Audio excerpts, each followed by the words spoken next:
Welcome to Saints and Scribes, exploring Ireland's medieval legends, lives, and manuscripts. In 5th century Ireland, power belonged largely to kings, warriors, and wealthy families. But one young woman became famous for doing something radical. She gave things away: food, clothing, livestock, and according to legend, even her father's possessions. Her name was Bridget, or Brigid in Irish, and she would become one of Ireland's most beloved saints. Bridget is traditionally believed to have been born around the middle of the 5th century, perhaps near Faughart in County Louth.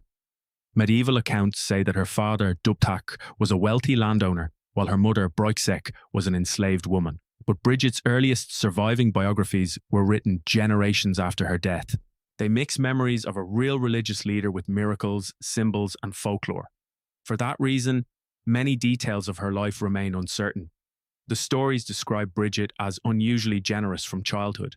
When hungry people came to the household, she gave them food. When someone needed milk or butter, she shared whatever was available.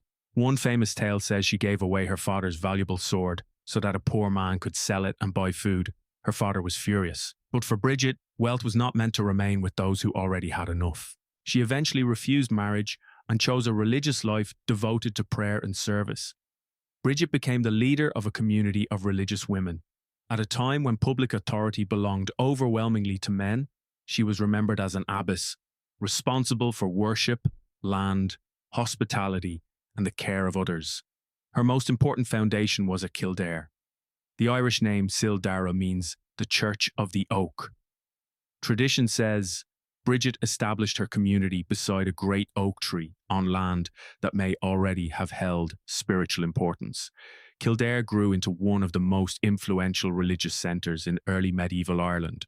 The community at Kildare became associated with prayer, education, craftsmanship, and care for travellers and the poor.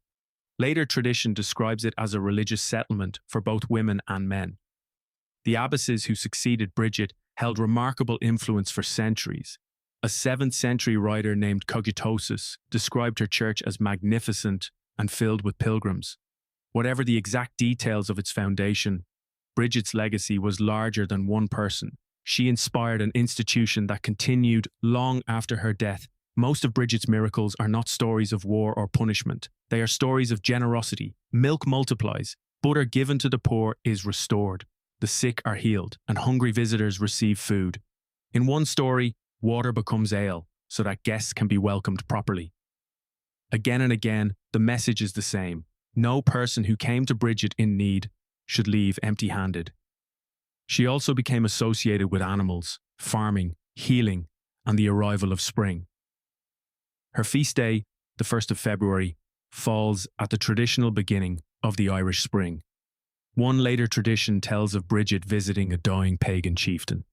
As she sat beside him, she gathered rushes from the floor and began weaving them into a 4-armed cross. While she worked, she explained the Christian faith. The man listened and asked to be baptized before his death. The story was recorded long after Bridget's lifetime, but the woven cross became her most recognizable symbol.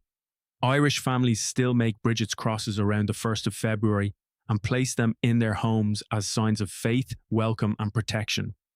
Bridget is traditionally said to have died at Kildare around the year 524 or 525.